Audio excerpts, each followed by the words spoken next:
Sabi ni Ate Grace, singer ka daw. Tumutugtog sa nagko-compose eh. I love music too. Ako din. Ikaw, anong work mo?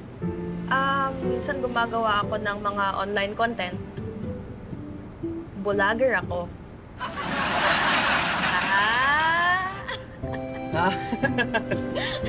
Ang kulit mo rin, no? Masayahin lang talaga. Di naman porke bulag eh. Wala nang sense of humor, di ba? Anyway, marami ka na bang nasulat na kanta? Medyo. Actually, may nagawa ako ngayon eh. Eh talaga? Parinig naman? Eh kaso wala akong gitara. Ay, alam ko na record ko yun eh. Gusto mo ba talaga marinig? Oo. Sige, wait lang. Okay lang ba kung gamitin mo itong earphones ko? Ayoko. Bakit? Malinis naman to. Pangit ng kulay eh.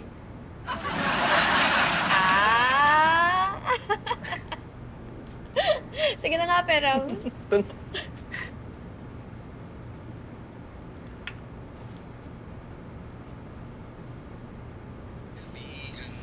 Ikaw ba talaga itong kumakanta? Ang ganda ng song, ah. Thank you. Pati boses mo. Thank you. Teka, sino itong kaduet mo? Ang ganda rin ng boses niya. Nanay ko yan.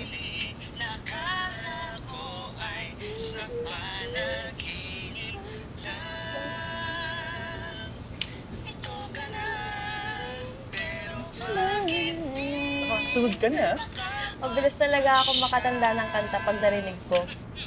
I don't know, maybe it's a gift. Baka pambawi kasi hindi ako nakakakita.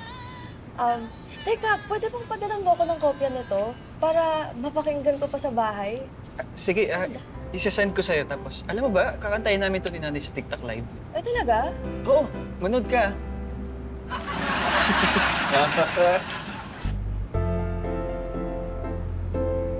Sorry na offend ka ba? Oo. Sorry talaga.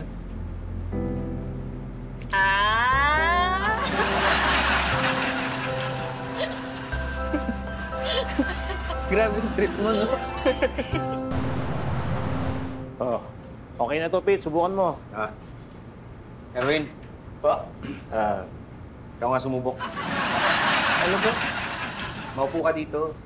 Tignan mo kung komportable. Okay? Mukhang matibay naman po. Talaga. Recline mo nga. Tignan mo. Sandal mo. Okay ba? Opo. Talaga. Sarap matulog? Ayos naman po. Alam niyo na po. Sinabi sa akin ni Ma'am Pedrin. Alam niyo rin po? Oo naman, nakaabutan kita eh. Hindi lang kita iniistorbo. Pero kailangan kong sabihin kay Sir eh. Teka, ano yung sinasabi? Hindi ko alam yan, ah. Ay, ilang gabi na po kasi akong nagpapahinga rito sa opisina. Dahil matagal na po akong napaalis doon sa apartment ko dahil di po ako nakakabayad ng upa. Pasensya na po kayo. Okay lang yun. Ang akin naman, sana sinabi mo na lang para doon ka lang muna sa bahay tumuloy. Nakakahiya naman po. Napagbigyan niyo na nga po ako dito sa trabaho, makikitira pa ako sa inyo. Huwag po kayo mag-alala, mamaya hahanap po talaga ako ng matitira. Ganito na lang, ha? I-advance ko na lang sweldo mo. Bumalik ka dun sa inupahan mo dati, pakiusapan mo na pabalikin ka. Tito! Thank you po! Thank you po, Tito! Salamat po! Teka, bakit? Baka pwedeng dito na lang po akong mangupahan sa opisina niyo dahil mas maganda to kumpara dun sa inuupahan ko. Uy! Doon tayo.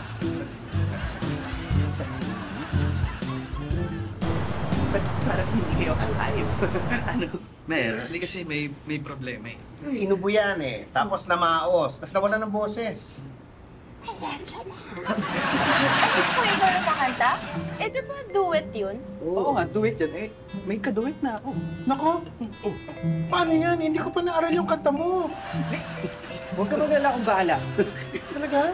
Oo, tsaka huwag ka na rin umasa. Ay! Hoy! Ay, tay! Hoy! Kasama ko si Dayan. Hoy, Dito. Pasok! Kasama natin yung tatay ko, si nanay ko, si Clarissa, tapos yung mga kasambahin namin. Excuse me. Andito rin ako, ha? Ay, oo nga pala, si Roxy. Hello po. Ay. Opo.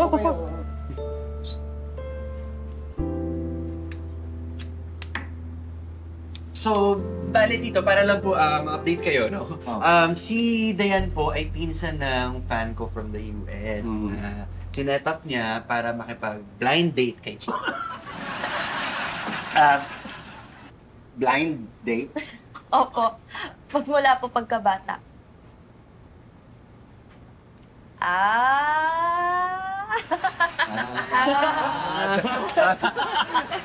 Joke, palabiro talaga yan. Kuya, siya na yung makakaduet mo? Oy, buti nga pumayag siya eh. Buti pala alam mo na yung kanta. Ay, oo, pinadala niya kasi sa akin yung kopya. Lagi ko nga pinapakinggan eh. Ang ganda. Ang ganda pa ng boses ni tita. Ay, thank you. Parang hindi na pa. Ay, anyways, excuse me po, sorry Tito Tita. Kailangan ko lang po kasi mag-set up na ng live namin kasi... Okay. Sige. Maybe marami, baka may mga kailangan pa sila. Sige muna. Ano live? Dayan, get muna kayo, ha? Nanonood kami. Diba, ngayon ako kinabahan. Kaya mo yan. Sana nga. We'll see.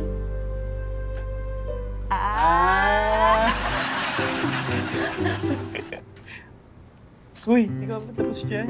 So guys, thank you so much sa mga pinapadala niyong gems. Ang dami, sobra. Ayan o! Wow! Thank you so much, guys. Malaking tulong to sa tinutulungan natin ngayon ng fundraising kung bakit natin ginagawa ito in the first place. Yung Little Darling Orphanage, para sa kanila to, marami kayong matutulungan. Thank you so much. And ayan o, marami rin nagko-comment. I'm sure maraming mga nag-enjoy sa jamming kay Chito, sa mga song request nila, sa mga kino-cover mo, no? Oo nga. Ang galing mo talaga. I'm so proud.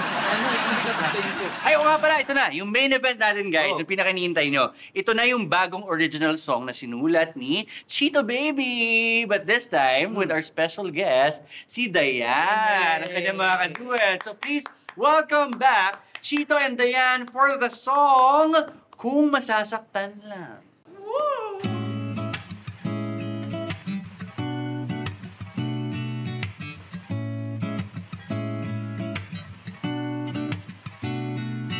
Iba ang sinasabi ng puso ko sa aking isip.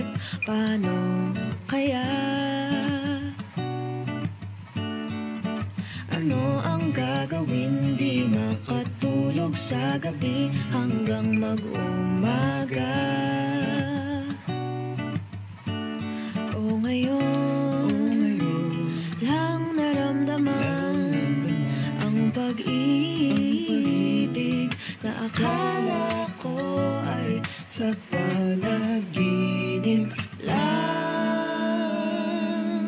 Ito ka na, pero bakit di makapagpasya?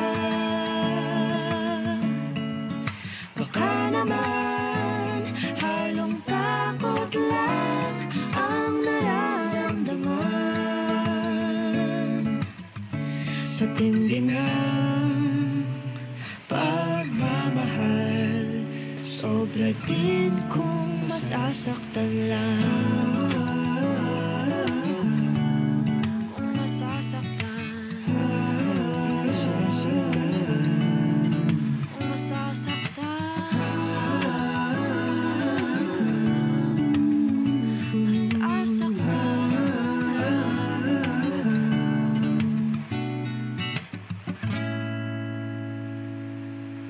Galing!